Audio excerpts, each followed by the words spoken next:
Oh boy, good morning, good evening, good afternoon, ladies and gentlemen. Welcome back to High Top Sports. Waking up with the boys here at High Top Sports. We got a few things to go over today. We got some new portal rules that impact the overall transfer portal, that impact firing portals. So for us Gator fans, I think there's been a lot of conversations about that. It was obviously different before yesterday, and we talked about it when the other coaches around the league got fired and how that could maybe impacts Florida's decision if it would impact it.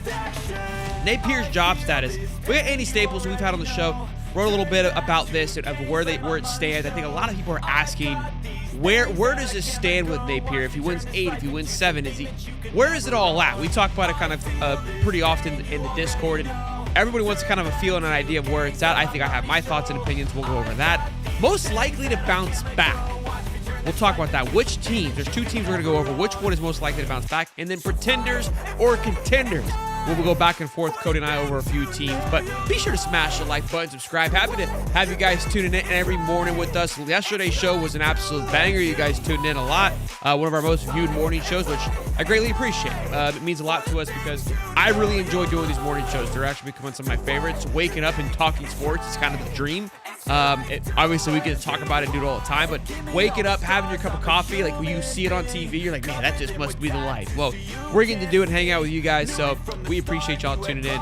Cody the Professor joins us, ready to rock and roll. Good to see you, big guy. Happy to have you here. And also, a huge shout out to the Coaster. He turns, 41 today? How old are you, 37? 34. 34. Okay, I was close. I think I was close with my 41 guess. Well, happy birthday, big fella. You look good for 42. I'm happy for you. And any gifts from the wife or anything from the kids that you woke up to, like best dad or no? Maybe like Well, the kids almost missed the bus this morning because they're on this thing where they can wake up on their own. Dad doesn't need to wake them up, so I just let them do their own thing. They almost missed the bus.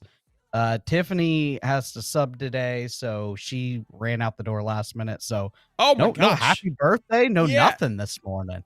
But the house to yourself, talk about dad life right there. That's what the kids don't realize. Like, hey, what do you want for your birthday? For you all to just leave me hell alone. That's what I want. That's what I want more than anything. I love it. Well, let's get right into it, Coaster. Let's talk about these portal movements and interesting stuff. We heard about these happening, and that it more likely was going to come true, the first one was the big one, which I'm very ecstatic about, is this single transfer window. It felt like we've had like 3. Thank God.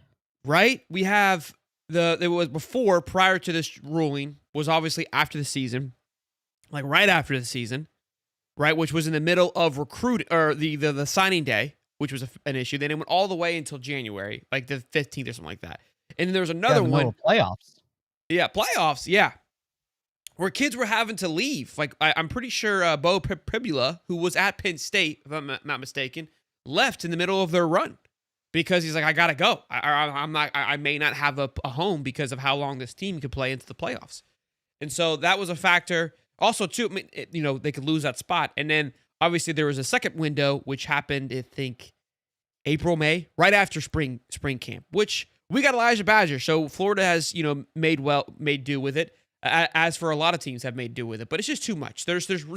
You're looking at the schedule, and how I know these coaches don't have time off is we talk about these things. We follow along these segments, and I was like, we haven't stopped talking, which we wouldn't regardless. But I was like, if we haven't stopped, I can only imagine what everyone else is doing, and it just gets too much.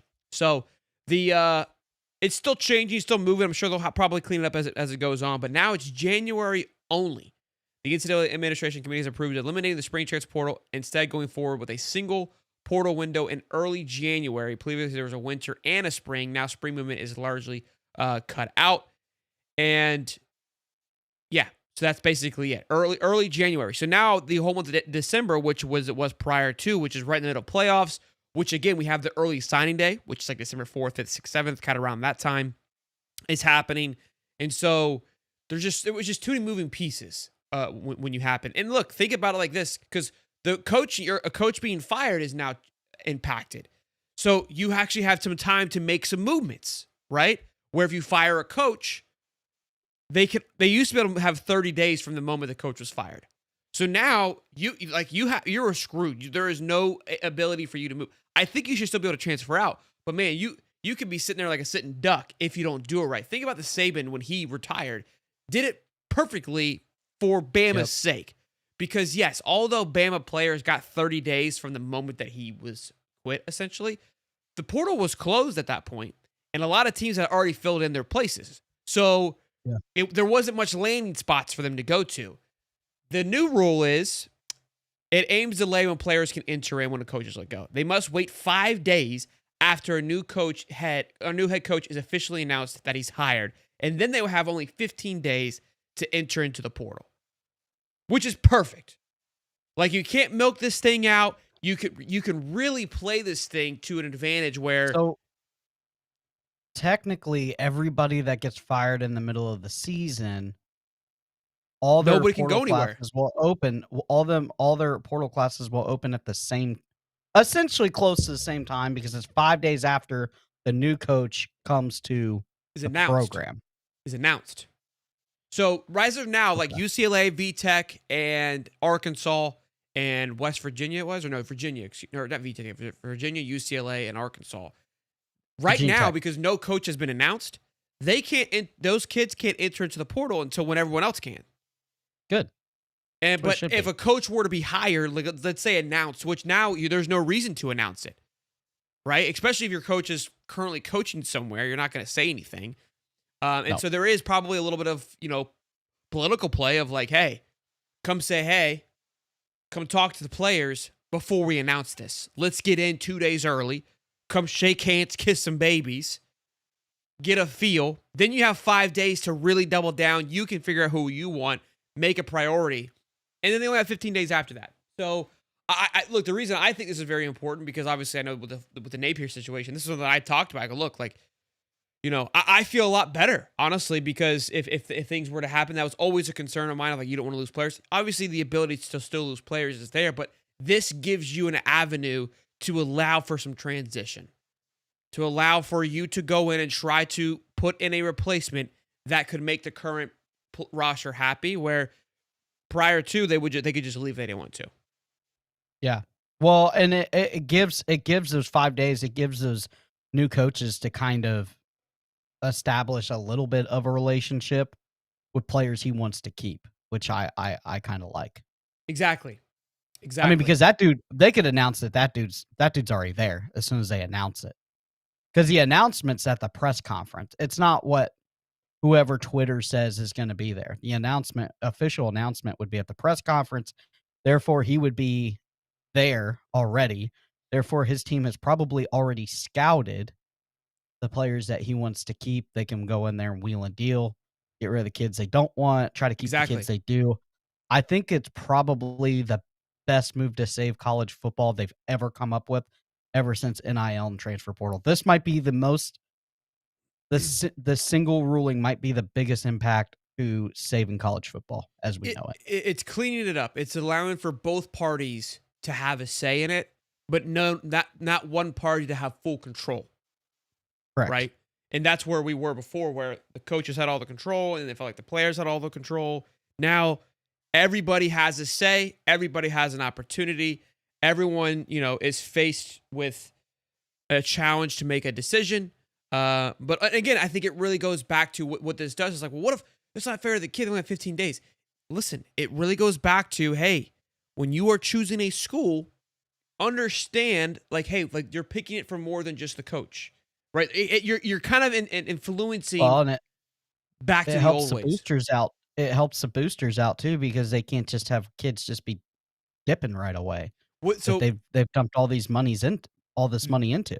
The impact on the NIL says, because of NIL revenue sharing deals are newer, many such agreements are not ironclad and can include clawback or cancellation provisions. That's what this new rule. When a coach is fired, many players or recruits may see those NIL deals as less secure and opt out to decommit or transfer. High school recruits who have committed based on coach's presence or NIL package now have more reason to re-examine their choices. So that's more just talking about, what we were alluding to. So so I guess the new coach has some breathing room for players can depart. giving staff a chance, which we just said. But the new consideration is the uncertainty over NIL. I guess so that's something that still hasn't been ironed out, is their NIL contract. So that actually is still, I would say, in favor of the school, maybe, because and look at maybe a GM fixes that, right? Where, like we were just saying, is, hey, if this kid signed a 1-year deal for $5 million, I'm making a number, $1 million, and the new coach comes in, is like, this kid's now worth $1 million. Can he eliminate his contract? Hey, we'll keep you, but we're not paying you what this coach said we're paying you. I think that's what. I don't think coaches are really going to mess with deals that were already established and in place with the old regime. So why ruffle the feathers? Why make kids take pay cuts unless you really don't want to? Well, I'm just letting you know that's still on the table. Yeah, I like, as an incoming coach, the last thing you want is to walk up to your quarterback or your linebacker that the team is kind of rallied around, or an edge player, and say, listen, you're gonna have to take a pay cut because we don't believe in that in our regime, that you guys should be making that, or a running back or what have you. I think those deals are probably pretty ironclad. We don't know. We haven't seen them tested, really. The one time we did see them tested, it's still kind of up in the air. That's the Xavier Lucas deal. That's still kind of up in the air. I think that's still in court if he's going to have guy, to, right? That went to Miami. I think he's going to have to end up paying back the money anyway. So okay, no, I like it, man. It's just some guardrails. It's no longer the Autobahn. We're starting to get to where it's, there's some speed limits in place. Not that the Autobahn isn't a great place or fun, but they're starting to get some. Autobahn's the best. Yeah, and look, we're starting to get some. The promise is made to recruits will obviously change, but that's just the name of the game. And the ruling seems a lot more clear, black and white, than gray in the past. For sure. No question about that. All Great right, job. couple super chats here. Yeah, good work, NCAA, finally. To $5, here's a beer on me, Cody. Happy birthday, Prof. Oh, no, we're encouraging the early morning drinking again. Here we're going to be ready. The comment section over here just ridiculous. 200 strong, boys. Smash the like button. Let's get it, baby. Happy birthday to the coaster from Darian Boston. Darian, I'll get back to you, man. I haven't ignored you. I saw your comment, man. I apologize. Been busy with the kids, so I saw your message. I will get back to you. Call me old fashioned. Drop a like for the boys. Let's go, baby. Let's go. Drop a like. All right, let's talk about this, man. So we got all the super chats. We had a bunch of them. There was just 2. Okay. All over, big fella. All over. So we talked yesterday about which coach was on the hot seat, which was a good time, who we thought would be canned first to go. And then old Staples puts in his little 2 cents here of where things stand. The status of Napier, the status of other coaches, but obviously being Florida-based, we like to kind of focus on that one there. And we had a little bit of a scare yesterday because in our Discord, not scare. I mean, it was fun. People obviously, someone just came in here and said fire Napier. Like, there is just an entire party that want him gone with for no matter what, just out of here. And obviously there's big conversation of like, where is the line? We've heard the UAA and Strickland, and then with the buyout money that they'll put on. I don't believe that to be true, but again, we really don't know. I think we genuinely don't have a true feel and a true pulse of where things are, and I think we want to try to find point blame and of who's reasoning for it. And I hear you. Again, I don't think an 8-4 is an okay season with how much resources you've had and where you should be going into year 4. But again, I don't make the rules. I'm not in charge here. We can scream and yell as much as we want.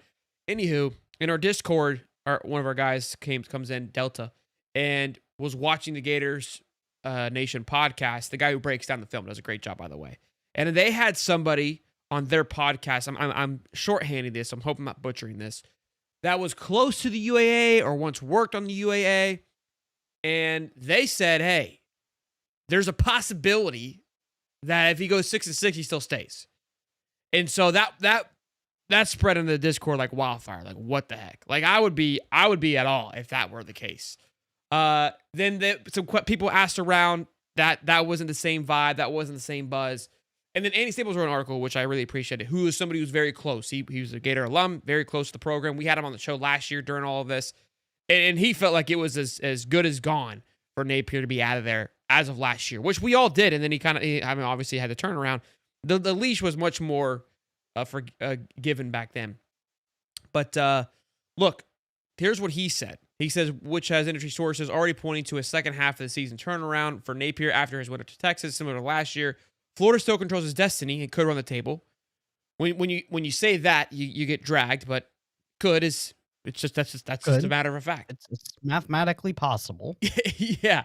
How the Gators look against the Aggies will go a long way, which we've said that this to me is going to be and here I kind of thought about it last night too, right? We all picked them to lose, not all, but I was on the fence of 10-2, 9-3. That was my record prediction. So they were going to lose 3, meaning they were going to have a turning point at some point of the season. Because when we picked them to lose 3, I said it. My pick was either LSU or Miami, one or the other, this A&M game, and then one more somewhere else. Like wherever you want to put it, you put it elsewhere. So you're going to have to go on some kind of historic stretch, any way you look at this thing, to go 9-3.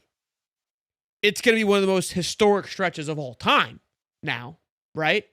But a stretch was going to happen nonetheless.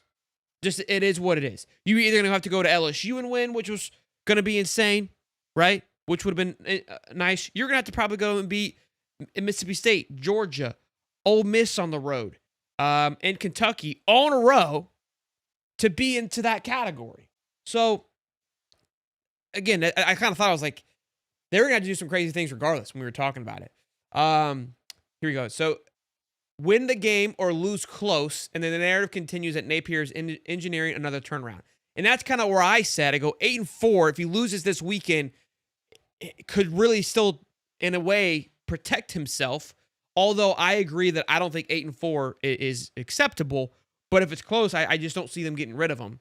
But if they obviously lose big on the road, and then there will be pressure to make a move before hosting Mississippi State or during the bye week, which is right after that, leading into Georgia. So the narrative is coming from Staples, is what I've been preaching. This A&M game tells you everything you're going to need to know. If it's similar to last year, where they come in and then they just curb stomped us, I don't know if he doesn't make it to Mississippi State. I think it would be a good game to do. So let that new person come in, get a game under their belt, then get a bye week, then go to Georgia to kind of help, prepare it. I don't know, but it's going to be interesting to see nonetheless. I will say this about the matchups. I think if you can somehow muster up a win after Texas A&M, I mean, week after week, these teams that seemed unbeatable seem more beatable. I mean, a couple weeks ago, we thought FSU was the best team, one of the best teams in the nation. That's not what everybody's thinking now. Georgia early, they seem wishy-washy and beatable. I still think they're wishy-washy and beatable. Texas A&M right now is probably the best-looking team, not named Ole Miss, that you kind of wonder if you can clamp down with the defense and just, I mean, all you have to win is by a point. You just got to score one more point than the other guy. I think it's a possibility to run. I mean, this is an extremely tough schedule, but there's no team on this list that I feel there's not a shot. Does that make sense? Yeah, I mean, agreed. That isn't the issue to me. It's again, you're not dominant either. Like, that's how everyone's viewing Florida, is like that's everyone is beatable on both sides of the ball. Yeah. Somebody said he'll be fired to the end of the year, and I kind of thought that too. I think this new ruling from the NIL changes things genuinely. I really do. I think that was probably a huge factor of like, hey, we've got a lot of talent on this roster. We don't want to just let it wither away. And you get through this A&M game, a lot of people will now have burned their red shirts. So all those things that were talked about last year too, of hey, how do we handle this so where we don't have guys sitting out on us? There's people who are out for the season. It is what it is. But the ones that are not out for the season, they've all played and will be burning their red shirt by the end of this game. Or they already have, technically, if they all played. Yeah, because we've already played 5 games. So we're already over that threshold. We've had a lot of injuries. I don't know. There's a lot of guys that missed a week the or Gates two. and those guys, I mean, they're out for the year. There's nothing we can do. No, I'm just talking about on defensive line and stuff. Yeah, like the Mabachus or some of those guys haven't necessarily played at all yet. So yeah, they're a game or two away of still being there. But look, I'm not here like I'm not picking at choosing their side of wanting to go or what have you. I'm simply just letting you know like what we're hearing about the situation, where things are at. It's fluid. And it's what I thought it was. It's what I thought it was, and what I think it should be. I think that's where, again, people want to think like if we want Billy gone or all these things. Like my thing is, I didn't create this world for you, Nape. You did. You made the bed. Now you got to lay in it, and that's why I keep telling a lot of people. I said, listen, the ones that are just adamant about wanting him gone, it's a win-win because I really think that he is on his last leg. And if you drop to A&M and went out, I would still be very impressive, but I just don't see that happening either. The one true blessing you have is if the A&M game, that Georgia game, is going to be just as tough too. So it's a tough road. It's a tough road. Yeah, but that's here again. Billy Napier didn't do himself any favors by the last 3 years dropping games he shouldn't and not continuing the momentum. It'd be one thing if he was successful 10-2, 9-3, 10-2, 9-3. And then you have this, you have a sophomore quarterback that's kind of beat up. There's some leeway there.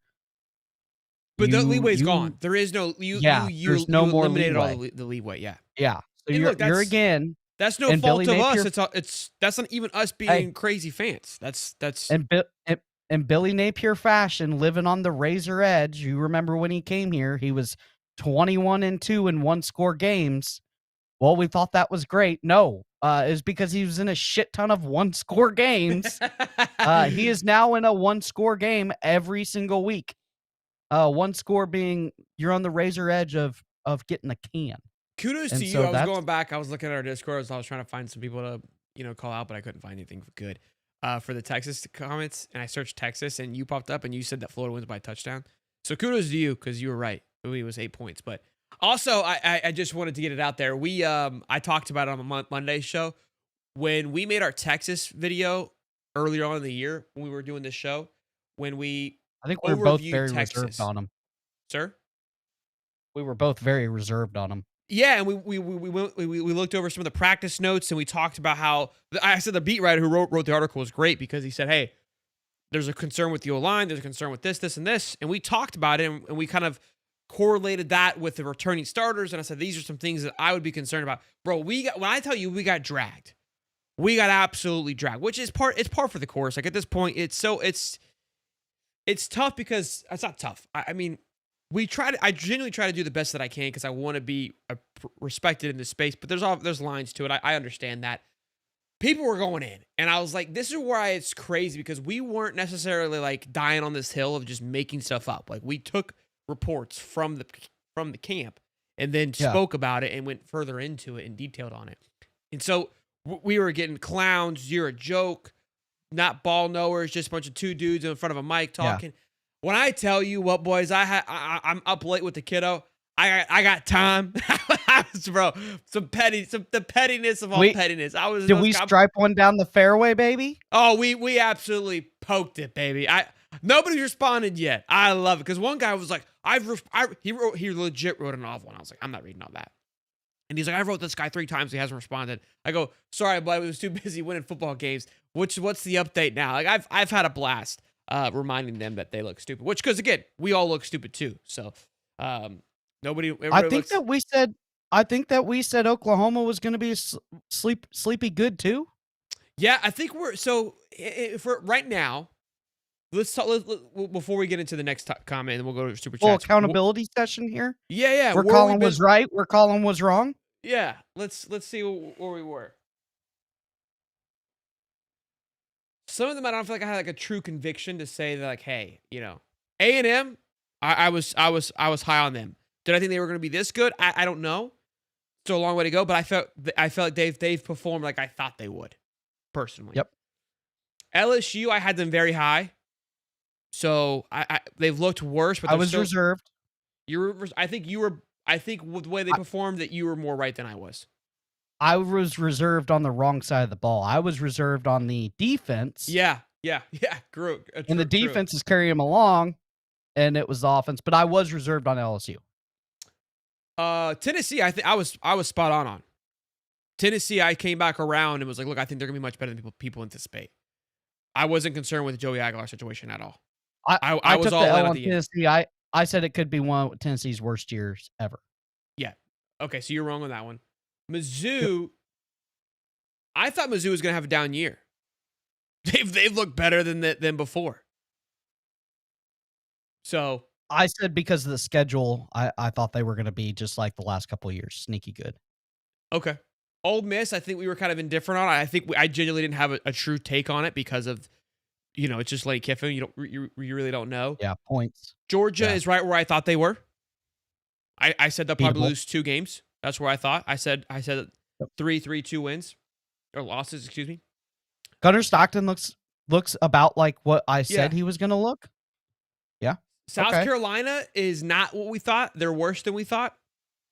They're very similar to Florida, where it's like it feels like they should be better than what they are. But dude, have you seen their next 5 games? It's brutal. LSU, number 11 LSU, number 6 Oklahoma, number 8 Alabama, number 4 Ole Miss, number 5 Texas A&M. South Carolina's deal was we thought Lenore Sellers was going to take a giant step, and he didn't. That's the only thing holding South Carolina back.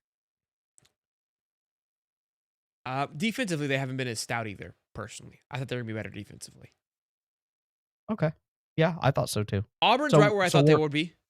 0-2. I was like, they've got potential to be good, but there's a lot of question marks still. Like, I'm not completely sold on them. They're right where they're at.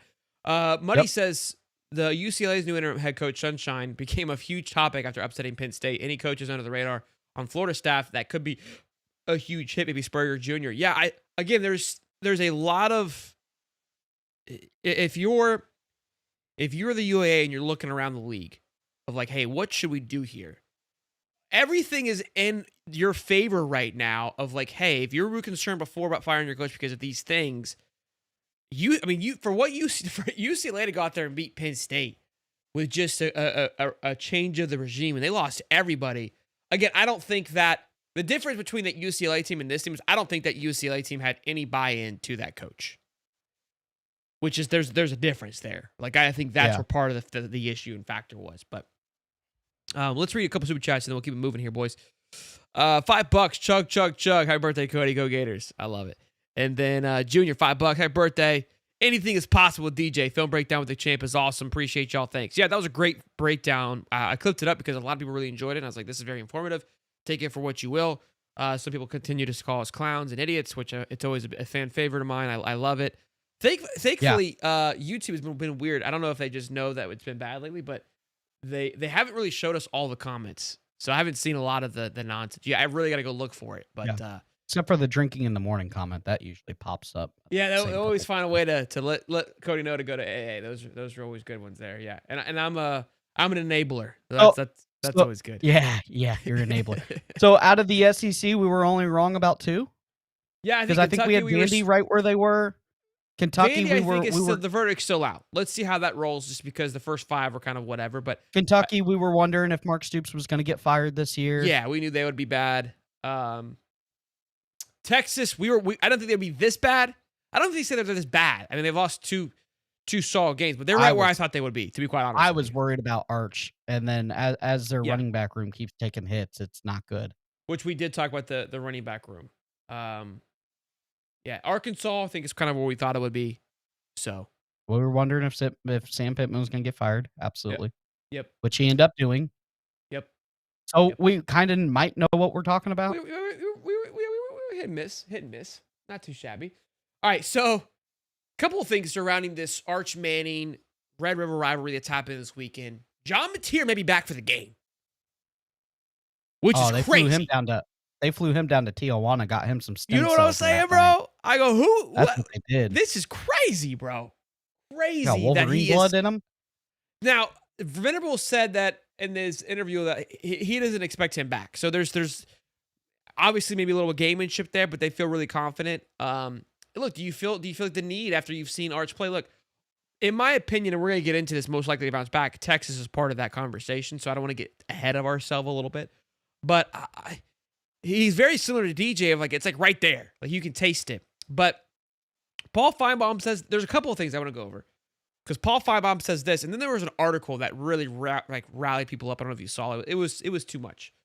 I know he goes. Paul says, "I know I've been a little bit optimistic on Arch this year, just a little bit. While he has performed poorly, but I feel like he's coming along. Arch Manning is a better quarterback player today than he was a couple weeks ago. I think he will be the best quarterback in this game, which might be the first time in a while. So I think the opportunity for Texas is a grand against a slightly depleted Oklahoma team. Now I'm assuming he's saying that with Napier not playing. He has to be. I don't think he's better than the Oklahoma quarterback. The backup. Yeah, it's still a bold take. It's still a bold take. I agree. But I have to believe. I would hope. You're talking a kid that runs 4.3. I mean, he can get out there and scoot. And he's already played in the offense. It's not like he's just some guy that's getting thrown. He played almost a whole year last year. Yeah, it's not like he doesn't know what he's doing. And now he's been sitting behind Napier. And a more quarterback favorable offense with actual. You know, they didn't have a quarterback coach last year.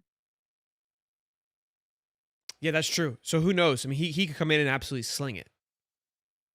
Yeah, I mean, they don't have to. They run the Super Veer. Now, all you need to do is win one game. Yeah, I think they'll be just fine. I think defensively, I think that, and that's going to be. Look, I'm excited to see how that game plays out. And it's not really going to mean too much, but to see how Texas defense responds, to see how Oklahoma gets to the offensive line. Are they on steroids too, like Florida's team is? Yeah. The New York Times wrote this article, and look, this is where the game can get a little ugly. A lot of people came to the Arch's defense here, saying many people are having a bad year in college football, but Arch is having one of the worst. The quarterback has gone from preseason Heisman Trophy favorite and projected number 1 NFL draft pick for a man synonymous with failure. Arch Manning's college football first flop. Bit aggressive, and this is where this is kind of the ugly part of the sport, because all these things that were stated for Arch were not, his fault or his doing. And again, I was thinking about that last night too with this. Is like when I saw this article of like, man, all this hype goes back to his name being one, and two. Yeah. I gotta put a little bit of flack on the recruiting sites.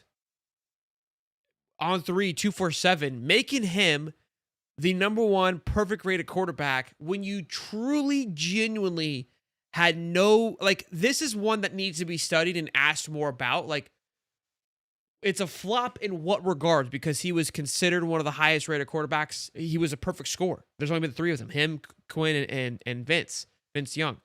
But there was nothing to support that. Didn't go to any camps. Played in a lesser high school outside of his last name. And look, a lot of people came out and said these, like there was people that were against this, but kind of got brushed aside. We were components of that, right? Obviously he was still exciting product, but and he even said this during the SC Media Day. He goes, look, I don't understand why they're putting me as a Heisman favorite. He goes, I haven't played any football. So where are they getting that from? Like he's handled it very well. To come out here but that's just the name of the game, dude. How do we drive clips? Let's go talk about the most polarizing kid in college football right now, and let's call him a flop after 6 games. 6 games. That's what he's always played. So I feel for the kid. I'm glad we whooped his butt last week. I genuinely hope he turns it around. Like this is the hard part. Like as much as I'd love to see them lose, I'd like to see them have their own version of success. And I think that he will. He showed some flashes, in my opinion. He looked much better against Florida. I mean, that is not that's a tough atmosphere to go into. And he kept stepping into the pocket, taking shot after shot. I will say that when the backup came in, he came in there and just slung the rock, and I was like, holy shit. maybe give him a few more throws. But the whole Arch Mania thing is still, it's just the buckle. Go ahead. I can tell you that Arch Manning is not the only one with NFL pedigree blood running through his veins that's going to take a snap during the Red River rivalry there. Michael Hawkins Jr.'s dad was a NFL DB, so I mean, genetically, it's there. The athletic ability is there. And I kind of rather have, if I'm a mobile quarterback, I kind of rather have my dad being a DB than two statues in the Mannings there. Yeah, pretty tough. So kid's gonna run the ball effectively. I think they're gonna lean on that defense and that great defensive line. Are we breaking up really, really bad? Not that I'm aware of. Why? It's all grainy and everything on my side. You look were crystal, echoey too. You look crystal clear. But yeah, dude, like this game's gonna be good, and it's a rivalry game. Throw the records out because those things get wild. We've seen it over and over and over again. It's gonna be great. So I can't see how. I'm imagine what Jason's thoughts on this game are, but Muddy says I think his shoulder injury was a big reason for him missing so many throws. Speaking about Arch, he's been dealing with it for a few weeks. Plus, Texas has a worse O line and no weapons. This is something we talked about on that episode. Yeah, Oklahoma's D line is gonna eat. They're the best D line in the SEC. Yeah, and this is what we talked about when we talked about Texas. The concerns were on the O line. Lost a lot of players, very young, very similar to LSU, and outside of your Ryan Wingo, they did lose a lot of weapons on the outside, where they had just big time studs that went to the NFL, a lot of speed. And then again, the running back room is depleted with injury. Think about Jarrett Gibson, right? Jarrett Gibson, 5-star running back that was considered to go to Florida, goes to Texas. He's going into his junior year? This is his third year, correct? Yep. 5-star running back, and we haven't heard from the kid.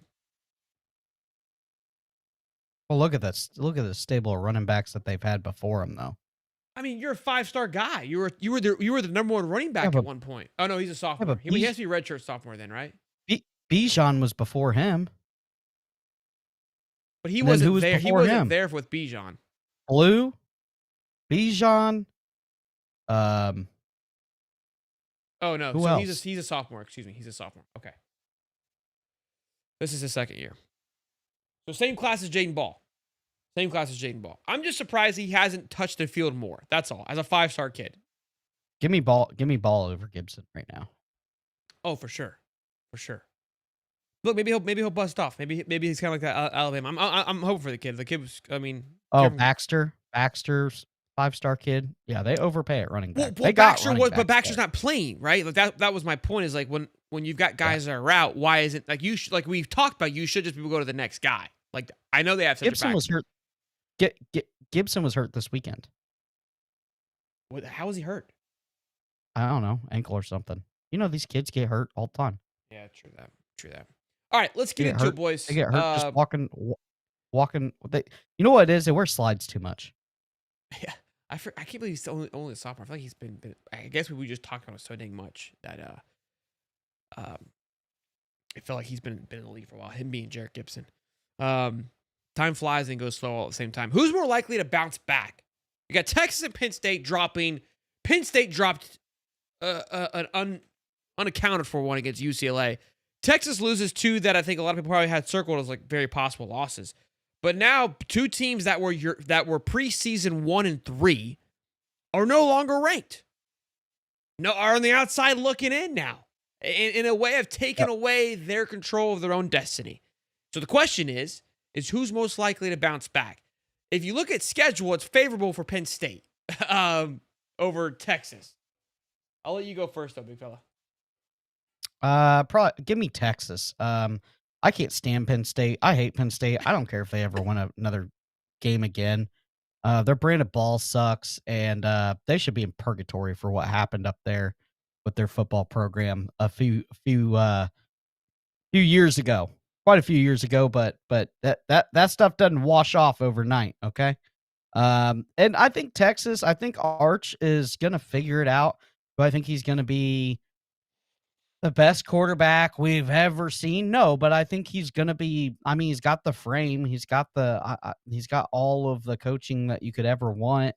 He's got 2 uncles that did it at a high level. I think they're gonna bring him along. They got a running back stable there. Are they going to be able to run on every single team? No. Do I think they're going to be able to run on Oklahoma? No, but there's some other teams they'll be able to run on. The line's going to get better as they go through, and the defense. I think the defense can make some strides here. They have weapons everywhere, or not weapons, but athletes absolutely everywhere on both sides of the field. They're highly stacked and athletic ability, even though it's young. And Penn State just can't score because they don't have a generational tight end to throw to. So yeah, I agree. I think that Texas, although with 2 losses, they're a little more warranted than Penn State's losses. And this was something we heard about. You know, again, no Tyler Warren was going to be huge for Penn State's offense, and Drew Allar was going to get exposed. Ty was a big component on that. I thought that Penn State would be better defensively, and that Drew Allar wasn't going to have to do much. That was where I was kind of really leaning on, to have your $3 million man and to give up 42 against UCLA. Well, they got 2 NFL running backs that have looked worse. Yeah. So for me, I don't think the bounce back starts necessarily for this week for Texas. I still think Oklahoma gets it done. But I think that after that, Texas kind of can go on a little bit of a run. They've got Kentucky, Mississippi State, Vandy at home, and then Georgia. And so at that point, maybe he could find some ground, find a little bit of rhythm, and get the thing going here a little bit, and could find his way. And they were in a playoff last year. What were people expecting? They lost like everybody, 13 players to the NFL. What are these guys? It was like 22. What is Texas man, as Uncle Lou says? What were you expecting? This isn't the Big 12. You're not just gonna beat up on the school of the blind every week. Oklahoma State, whoever. It's a necessary regression. But then Penn State, they'll bounce back this week against Northwestern. But then they have Iowa, but our guy Mark, their quarterback, is hurt right now. Iowa, at Ohio State, then Indiana, and then they have Nebraska 2 weeks later. So I see Penn State dropping a few more, to be quite honest with you, just because they haven't looked really promising. Looks to be a little bit rattled. Yeah. And even though Arch has struggled, there does seem to be a bit of a climb for him happening. Yeah, good for them. Hopefully they shut the football program down like they should have. Aaron says, "Why are some names green?" I don't know. I can't. Oh, because they're members. Yeah, they're members. Yeah. So they have a little piggy next to them. So they pay to look cool. They pay to be cool and to be a part of our Discord. That's why, Aaron. Great question though. Yeah, I think we're on the same page here. Oh, look, it could be wrong, but I like Texas here to bounce back. Penn State, again, they shouldn't be in this situation. Texas is a little more excusable to be in this situation. That's kind of where I'm at with it. All right, a few more minutes here. We'll wrap it up with this, and then we'll close it down for today. Another great show. Tomorrow, call-in show we're doing, right? Yeah, Thursday. Call-in show Thursday morning for the people? Yeah, we need to put it out on Twitter, too. Okay. Call-in show for the morning. Your typical... no faces, just audio. We're going old school. What do we think, Cody? Yeah? I like that. All right. I don't know. That could get dicey. Maybe only faces, no audio. I agree. All right, pretenders or contenders? Hey, 10:30 is the cutoff, boys. I got to go to bed. So 10:30. It's 10:30 at night for me. So 10:30 is the cutoff. Try to keep it short and sweet. We'll have call-in show. I'm sure. I don't think it'll be that bumpy. But all right, pretenders or contenders? We'll probably do 3 teams every week. We can kind of make this like a little bit of a thing, and obviously it'll change. But okay. For this week, let's do Indiana. 5-0. Pretenders or contenders, Cody? Who they got this week? That's irrelevant. It's pretenders or contenders, like in the championship. I know.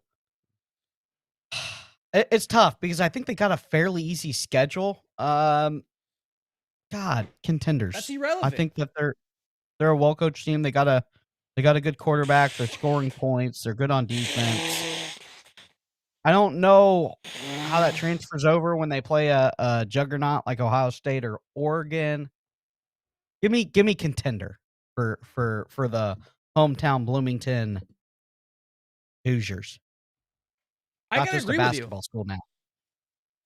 I gotta agree with you. I think they're contenders right now. I think until they give us a reason not to be, they are contenders. They're not pretenders. Last year, I would have put them in the pretender category, even with their big wins. They just didn't have enough for me. Again, I think that they'll be tested here later on in the year. Iowa kind of gave them a little bit of juice, but when they'll have another big matchup, we'll get a true testament of whether or not they are pretenders or contenders. Let's do an SEC team. Ole Miss, pretender or contender? Oof. Go contender. Ooh. Really? Yeah, they're scoring so many points. It's going to be tough. I know their defense isn't as good as last year. Boy, they are electric. But they're going to drop a game somewhere. That's just the mantra. I think I'm going to say pretender. And I say this because I feel like they've got some good wins so far. But LSU wasn't the greatest win. I think it was a well-coached game. It was a well-played game. I just don't think they have the pieces to get it to the end. And you could say the same thing about Indiana because I honestly both are very similar. And maybe I'm kind of shooting myself in the foot here by saying this. It's tough. It's really close for me, to be honest with you. I feel like, man, that might be a bad take, but I don't know. I feel like they're pretenders. It just feels like the big win out of LSU isn't that big because LSU's not that good. Yeah, and I think they're a good football team. I'm not saying that at all. But they got I just don't know. I just don't know defensively schedule. yet.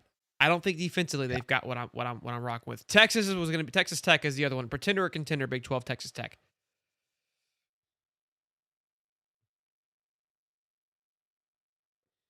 Let me go pretender.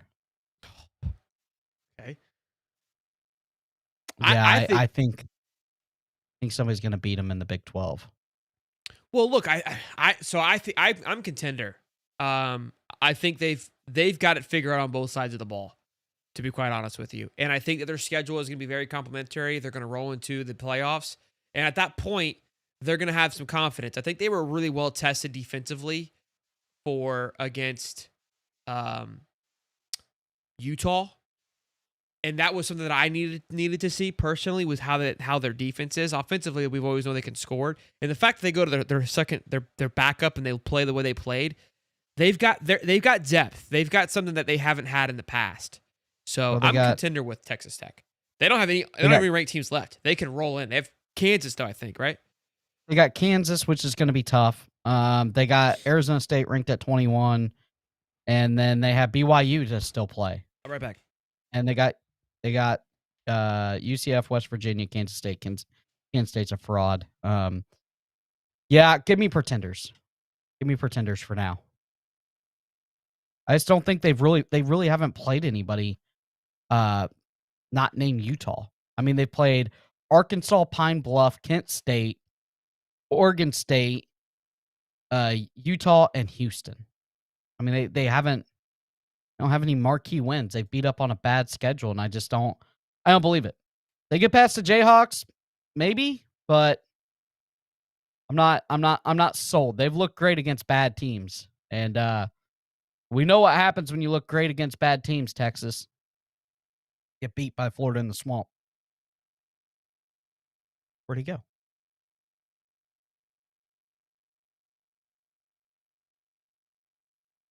All right, let's see.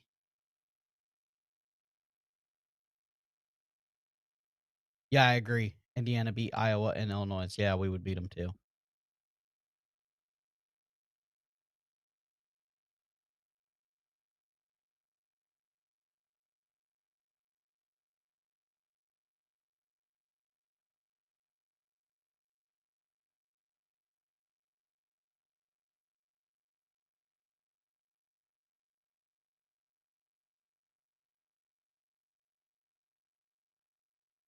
I'm looking for the last comment. Hold on. The two complete teams, to be honest, both defensively and offensively, is Miami and Texas Tech. I still questionable about Miami because of their coaching. I think that got a bonehead coach. And then I think that, man, my most complete team.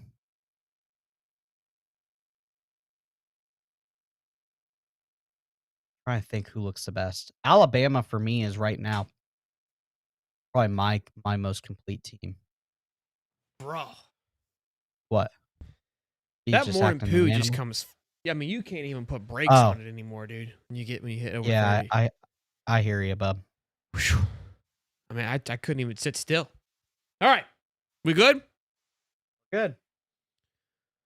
What did Anthony? Did you answer Anthony's question? Yep. Oh, okay. I said Alabama's the best looking team right now, offensive and defense. Oh, this is a good take, Junior. I think Texas Tech is this year's SMU from last year. Yeah. I think they're better. They beat up on a lot of bad teams, though. They've played nobody. Texas Tech. Yeah. Look, I think that's why it's a healthy evaluation. Texas looked great too against Sam Houston. So my thing for Texas Tech is that they were a good football team last year. They are the number one portal. Like they are, honestly, I think they're last year's Ole Miss.